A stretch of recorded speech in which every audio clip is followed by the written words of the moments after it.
Bueno, buenas tardes con todos, chicos. Soy Brian Arana y el día de hoy voy a compartirles información acerca del modelado en un software llamado ETAPS, orientado a edificios, ¿no?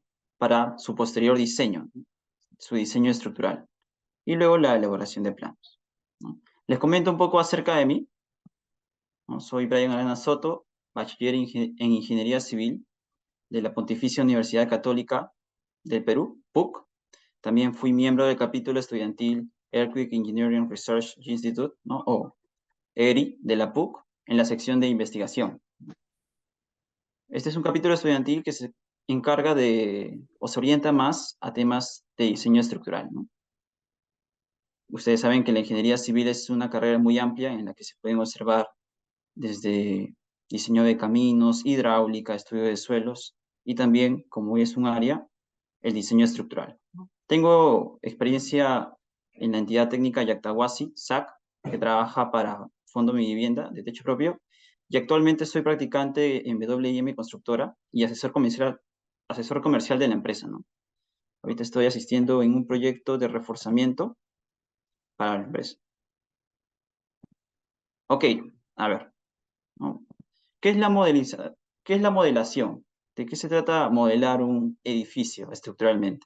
No, es la representación gráfica estimada y simplificada para analizar un edificio.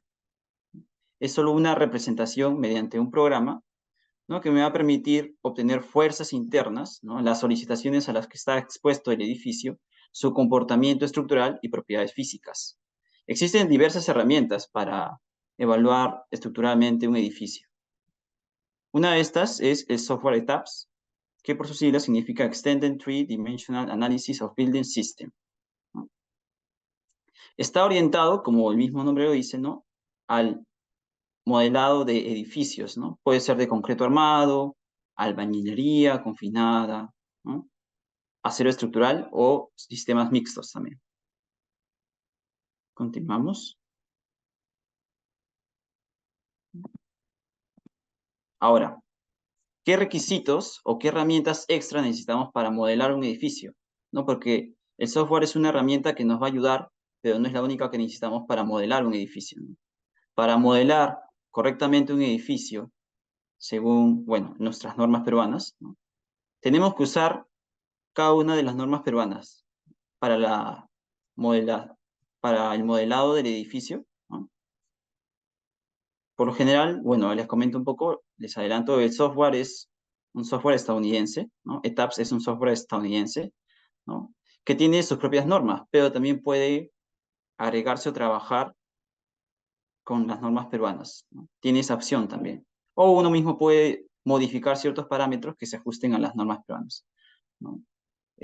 Trabajaremos con el software, pero también complementando con las normas por ejemplo, la E020, las normas de cargas, solicitaciones a las que está expuesto un edificio, ¿no?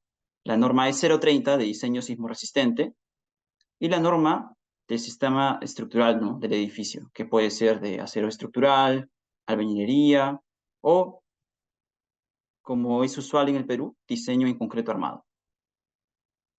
Aquí podemos ver, ¿no? La norma de diseño sismo resistente, la norma E020 de cargas, y aquí un edificio de concreto armado y uno de albañilería estructural, ¿no? Dependiendo del sistema, se va a usar cada una de estas normativas. A ver, requerimientos previos, ¿no? Para modelar la edificación. Antes, ¿no? Hay ciertos pasos que ya deben haber sido realizados antes de modelar el edificio, ¿no? Se debe primero definir la arquitectura de la edificación, ¿no? Los ambientes, las posibles ubicaciones de los elementos estructurales, ¿no? Las luces, el uso de cada uno de los ambientes, ¿no? Porque imagínense, ¿no? Un ambiente de oficinas no va a tener las mismas solicitaciones que un ambiente de vivienda, ¿no? En una oficina concurren muchas más personas, ¿no? Entonces, eso también es bastante importante, ¿no? Por eso primero se debe definir la arquitectura de la edificación. Luego se deben identificar ciertas características del proyecto, ¿no? Estudios de suelo, zonificación, ¿no? En el Perú, según la norma de diseño sismo resistente, tenemos 4 zonas, ¿no? La zona 4, zona 3, zona 2 y zona 1. La costa peruana es la que corresponde a la zona 4 que es la que está más expuesta a los movimientos telúricos, ¿no? Y también se debe definir el sistema estructural, ¿no? Que puede definirlo el proyectista o también el cliente, ¿no? Según los recursos económicos con los que se cuentan. Y también se debe realizar la estructuración de la edificación, ¿no? Había comentado que se debe definir antes la arquitectura, pero luego se debe realizar la estructuración, que consiste en la ubicación de columnas, ¿no? En la ubicación de columnas, los elementos a utilizar, por ejemplo, pueden ser columnas, muros, vigas, etc. Luego se predimensionan estos elementos estructurales, ¿no? Los que uno define en la estructuración, por ejemplo, la ubicación de las columnas, ¿no? Yo puedo decir, aquí está mi planta de la edificación, aquí puedo colocar una columna, aquí también puedo colocar otra, y así, ¿no? Ahora, una vez ubicados estos elementos en la edificación, se deben predimensionar, ¿no?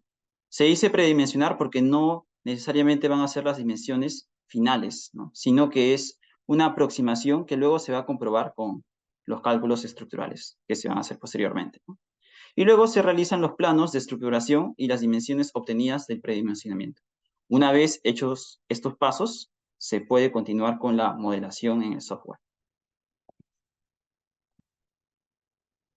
Vamos a indicar el paso a paso del proceso de modelización, ¿no? Del modelado del edificio.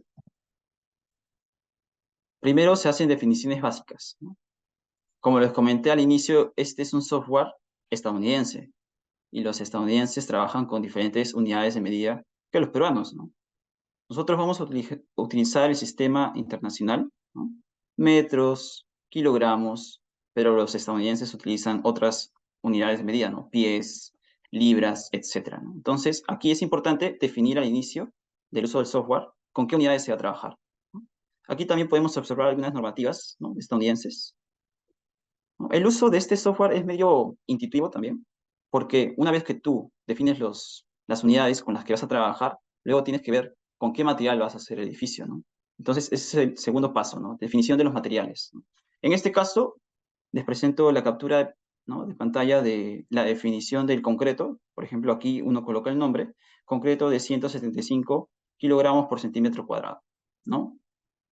Aquí coloca, por ejemplo, algunas características físicas como el peso por unidad de volumen, ¿no? 2.400 kilogramos fuerza por metro cúbico, por ejemplo, ¿no? Y algunas propiedades físicas como el módulo de elasticidad y también se puede colocar la resistencia del concreto. Vamos. Uy, ok.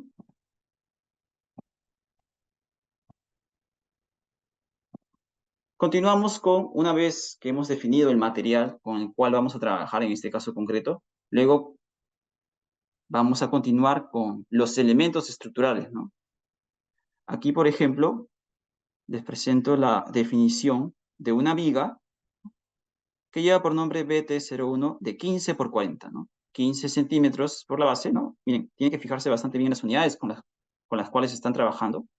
Por ejemplo, acá dice ancho, 150 milímetros, que es 15 centímetros, pues, ¿no?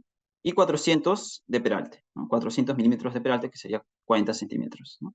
Se define aquí el material que ya o mejor dicho, se asigna el material, ¿no? Del cual va a estar hecho la viga, ¿no? Ese material que hemos definido previamente, concreto de 175, ¿no?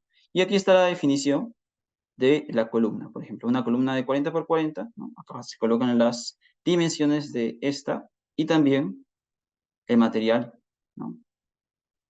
El material sobre el cual va a estar hecho la columna, ¿no? Del cual va a estar hecho la columna, ¿no? Concreto de 175. ¿No? Así se pueden definir no solo vigas y columnas, sino también losas, aligeradas, macizas, muros también de concreto armado o de albañilería, ¿no? Pero primero se debe definir el material para luego decir, bueno, para luego definir los elementos estructurales, ¿no? Continuamos entonces. Una vez que hemos definido el material y que hemos definido también, ¿no? los elementos con los cuales vamos a trabajar, en este caso les presenté vigas y columnas, luego vamos a ubicarnos, ¿no? Vamos a definir la ubicación de cada uno de esos elementos estructurales, ¿no? No podemos colocarlos sobre la nada, ¿no? Tenemos un sistema de coordenadas, ¿no? En el cual vamos a colocar cada uno de los ejes, eso ya es justo a gusto del ingeniero, ¿no? Los ejes que el ingeniero crea necesario para ubicar cada uno de esos elementos estructurales, ¿no? Por ejemplo, acá en la coordenada, bueno, el eje A va a ser ubicado en la coordenada x0, ¿no? Por ejemplo, luego casi 2 metros a la derecha va a estar el eje B y así, ¿no? Ejes tanto verticales como horizontales, ¿no? Que nos van a permitir ubicar fácilmente cada uno de los elementos estructurales, ¿no? También tenemos, algo importante es la definición, ¿no? De los entrepisos, ¿no? La altura de entrepiso, ¿no? Ya hemos definido en planta nuestro edificio, pero también tenemos que definirlo en altura, ¿no? Por ejemplo, esta es una edificación de solo 2 pisos, ¿no? El primer entrepiso tiene 3.12 metros, ¿no? Es importante, ¿no? Recordar con qué unidades estamos trabajando, ¿no?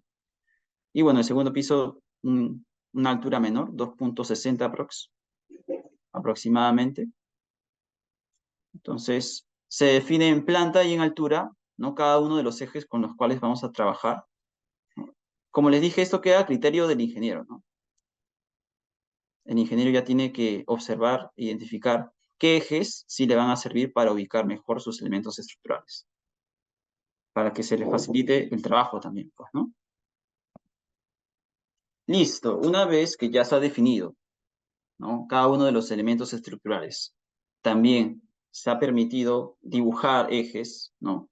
Que permitan que permitan graficar fácilmente o de forma más rápida estos elementos estructurales, ¿no? Se esquematiza cada uno de esos elementos, ¿no? Se colocan, se ubican en cada uno de los ejes que ya hemos definido previamente, ¿no? Aquí podemos ver, ¿no? Una vista 3D de este pequeño edificio de 2 pisos, ¿no?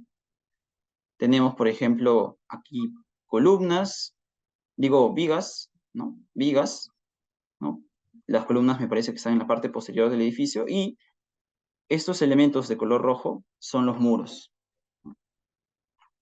Como les había mencionado, ¿no? Los ejes en planta deben estar definidos de tal forma que permitan ubicar los elementos estructurales de forma sencilla. Además, el software no solo te da esa facilidad de ubicar cada uno de los ejes que te van a facilitar el dibujo, sino que también te da herramientas de dibujo rápido, ¿no? En los cuales con un solo clic puedes dibujar las columnas, las vigas, las losas y los muros.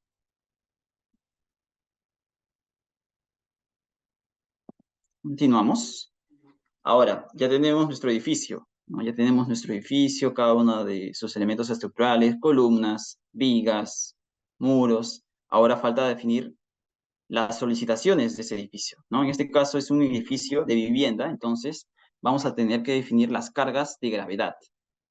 No es que sean graves, ¿no? Sino que tienen la dirección de la aceleración de la gravedad, es decir, hacia abajo, ¿no? Tenemos, por ejemplo, la carga muerta y la carga viva. ¿Qué es la carga viva? Es el peso propio de los elementos, ¿no? Es el peso permanente, ¿no? Por ejemplo, la columna va a estar ahí siempre, ¿no? En el edificio, no se va a mover, ¿no? Y ese es un peso con el cual el edificio siempre va a contar. En cambio, la carga viva es esa solicitación que no es permanente. Por ejemplo, la transición de personas, muebles, etcétera, ¿no? Entonces, aquí utilizamos, ¿no? La normativa E020, que les había mencionado al inicio, que es de cargas, ¿no? Para la definición de cargas vivas, la carga no permanente, ¿no? Por ejemplo, en el uso de oficinas, vemos que se tiene una carga de, entre paréntesis, dice 250 kilogramos fuerza por metro cuadrado. Para salas de archivo es un poco más, ¿no? Por eso es importante la definición de la arquitectura, ¿no? ¿Para qué va a ser cada ambiente, ¿no? Si va a ser solo para salas de archivo o computación, ya, lleva 250 kilogramos por metro cuadrado de carga viva. Pero si es una sala de computación o de archivo, disculpen, ¿no? Sería de 500 kilogramos, ¿no? Por metro cuadrado, ¿no? Entonces es bastante importante definir la arquitectura. En este caso, les mencioné que solo es un edificio de vivienda, entonces en corredores y escaleras y en cualquier habitación de la vivienda en sí, el peso que te dice por norma es de 200 kilogramos por metro cuadrado. aquí podemos ver la selección de una losa que tiene 100 kilogramos por metro cuadrado, ¿no?, de carga muerta, que vendría a ser el piso terminado, ¿no? Ustedes saben que se hace un piso o una losa y luego se hace el acabado, ¿no?, con mortero, ¿no? Y la carga viva, ¿no?, definida, que les había mencionado de 200 kilogramos. Continuamos. Ahora, ya hemos definido las cargas, pero las cargas por gravedad, ¿no?, las que actúan en sí casi siempre, ¿no?, la carga muerta y la carga viva. Pero nosotros sabemos que nuestro país, el Perú, es un país sísmico, ¿no?, por este accidente geográfico que es el cinturón de fuego. Entonces somos un país propenso a movimientos telúricos. Entonces es importante también definir el comportamiento de la edificación ante cualquier sismo, ¿no? Entonces aquí tenemos que definir el diafragma rígido, ¿no?, que es básicamente que cada uno de los puntos que pertenece a un mismo piso van a moverse como si fuese un conjunto y no como independientemente. También se define la masa participativa en el sismo, ¿no? La norma es 0,30, nos dice que se considera el 100% de la carga viva, ¿no?, y el 25% de la carga, digo, el 100% de la carga muerta, disculpen, y el 25% de la carga viva, ¿no? La norma es 0,30 de diseño sismo resistente, lo define así, porque no siempre se va a tener en un movimiento como un sismo, ¿no?, poco probable, Abuela, o que no no es sucede bueno, casi todo el se pierde tiempo, ahí. que no sucede todo el tiempo, ¿no? La mayor capacidad de personas, eso no ocurre, es poco probable, ¿no? Y también la definición de los modos de vibración de la edificación, ¿no?, que es básicamente definir cómo se va a mover la edificación, ¿no? Se puede mover así en la dirección X, es decir, por ejemplo, de izquierda a derecha o de atrás a adelante, como en la dirección Y, o incluso el piso puede rotar. Esos son los posibles movimientos, ¿no? Aquí se colocaron 6 porque se considera que por cada piso se tienen 3 posibles movimientos, ¿no? Izquierda a derecha, adelante atrás o incluso la rotación. Continuamos entonces. Definición de la carga sísmica. Ya hemos definido el comportamiento de la edificación ante sismos, pero ahora necesitamos definir lo que es el sismo en sí, ¿no? La norma SO30, ¿no?, te da 2 pasos. El sismo estático, que básicamente es la colocación de fuerzas, ¿no? O sea, se representa el movimiento del sismo como fuerzas laterales, ¿no?, que empujan al edificio, ¿no? El software te lo facilita mucho, ¿no? Tendrías que colocar solo un porcentaje del peso que va a representar esa fuerza lateral que empuja el edificio. En cuanto a sismo estático, ¿no?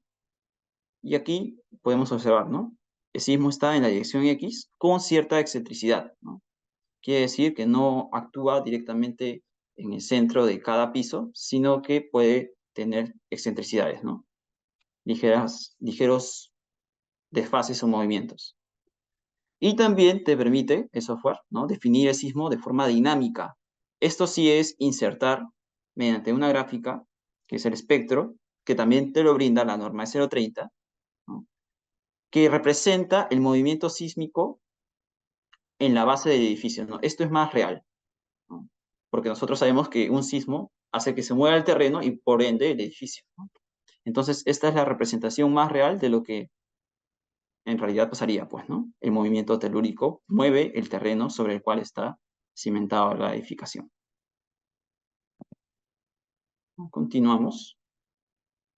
Ahora, luego tenemos la identificación de irregularidades, ¿no?, de edificación según la norma 030, ¿no? Una vez, después de haber, ¿no?, definido el sismo de forma estática o de forma dinámica, nosotros tenemos que ver cuáles son las características o el comportamiento de nuestra edificación según el sismo estático y el sismo dinámico, ¿no? Ver si nuestra estructura cuenta con algunas irregularidades y de acuerdo a si cuenta con algunas irregularidades, tenemos que prever ciertas cosas, ¿no? Por ejemplo, de repente, aumentar la carga con la que se debe diseñar para que resista mucho más, o etcétera, ¿no? Una vez definidas estas modificaciones, ¿no? Y que cumpla con los parámetros de la norma E030, ¿no? Que es la de sismo, tenemos que definir las combinaciones de carga para el diseño según sistema constructivo y material. Entonces, si hacemos un repaso de las herramientas que les dije previamente en las primeras diapositivas, no solamente usamos el software, ¿no? Sino también la normativa peruana. Ya hemos usado la norma E020, que es de cargas. Hemos estado hablando también de la norma E030, que es de diseño sismo resistente. Pero luego, al final, tenemos que utilizar para su diseño la norma del sistema constructivo, ¿no? Del material que se está utilizando. En este caso, ¿no? Yo les comenté, si se acuerdan, en la definición del material solo hemos definido concreto, ¿no? Porque es una edificación de concreto armado. Y la norma de concreto armado te pide básicamente son tres combinaciones las que se utilizan. Ahorita voy a explicarles un poquito. Ahora, de repente, no sé si queda muy claro este concepto de combinación. Básicamente combinación de carga es el efecto sumado tanto de las cargas por gravedad, ¿no? O sea, el peso propio de las columnas, del techo, la carga viva también, que pueden ser los muebles, ¿no? O las personas, ¿no? En la edificación, más el efecto del sismo. Esas serían las combinaciones de carga, ¿no? El efecto de cada una de las solicitaciones. Por el peso propio de la edificación, también por el peso de las personas o muebles o cualquier, por ejemplo, también hay tabiquería móvil, ¿no? Que es el drywall, sumado con el efecto del sismo. En este caso, como les comenté, básicamente la norma para concreto armado define tres combinaciones que son 1.4 veces carga muerta más 1.7 carga viva. O sea, se mayora, ya no sería como que el 100% de carga muerta, sino el 140%. ¿No? Ahora, ¿por qué hace esto la norma? ¿Por qué mayora las cargas? ¿No? Básicamente lo hace para que el edificio se prepare para algo peor, para que cuando en realidad venga algo común, ¿no? El edificio pueda soportar. Básicamente esa es la filosofía, ¿no? Aquí definen cada una de las cargas de esta forma, ¿no? Por ejemplo, aquí he seleccionado esta combinación de 1.25 veces la carga muerta más la carga viva más el efecto del sismo. Entonces, aquí la carga muerta que se ha definido previamente, el software te permite multiplicarlo por un factor, en este caso de 1.25, ¿no? La carga viva también de 1.25 y el sismo sí por 1, ¿no? Así lo define la norma, entonces nosotros tenemos que alinearnos, ¿no? A la normativa peruana. Continuamos, ya estamos viendo los pasos finales, ¿no? Del proceso de modelado. He querido darles algunos alcances de cada paso, ¿no? Luego, para el diseño de cada uno de los elementos estructurales, después de haber planteado cada una de las posibles combinaciones, se debe hacer una envolvente, que vendría a ser el efecto sumado de cada una de esas combinaciones, ¿no? Para eso se prepara, ¿no? Para eso están estipuladas estas normas, ¿no? Como el país, ¿no? El Perú es un país sísmico, se tiene que prever estas situaciones, ¿no? Aquí la envolvente, por ejemplo, en dirección X, es decir, en este caso de izquierda a derecha, se dice envolvente X porque considera el sismo X. Pero el sismo no solo viene en una dirección, el sismo viene en varias direcciones, ¿no? Que se puede componer en dos direcciones. Ahora, ¿no? Entonces, aquí vemos que esta envolvente para el diseño tiene cada una de las combinaciones, ¿no? 1.4 carga muerta más 1.7, 1.25 carga viva más carga muerta más sismo, y también tiene lo mismo, pero menos sismo, porque el sismo puede ir para la derecha o para la izquierda, ¿no? Y también esta combinación de 0.9, la carga muerta más el sismo, 0.9 carga muerta menos sismo. Acá hay una diferencia en la definición de estas combinaciones o envolventes, ¿no? Si se dan cuenta, aquí en Combination Type dice Linear Add, ¿no? O sea, se suma de forma lineal.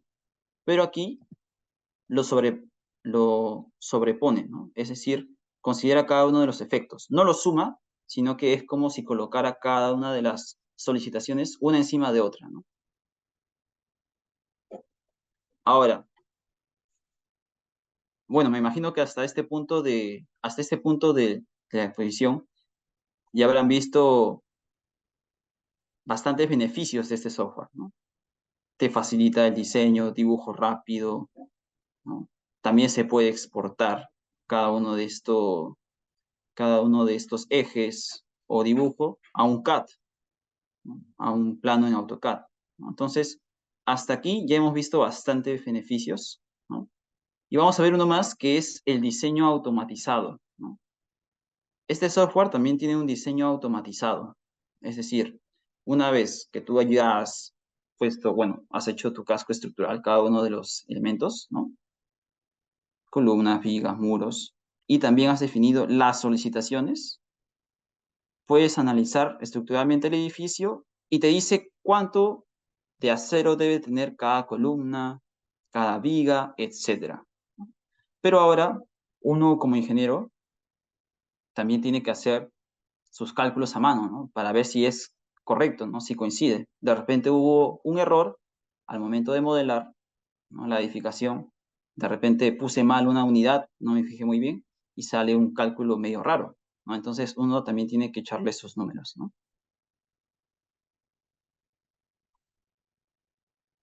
Ahora, vamos a repasar algunos de los beneficios, ¿no? Del uso de software en la ingeniería, ¿no? Como en este caso, en la modelación de un edificio. ¿No? Permite una representación gráfica de la edificación. Eso si se hiciera a mano, lo tendrías en papel, ¿no? Pero al tenerlo en un software lo puedes compartir, ¿no? Se puede compartir también como archivo para que se pueda abrir en otro ordenador para su revisión, ¿no?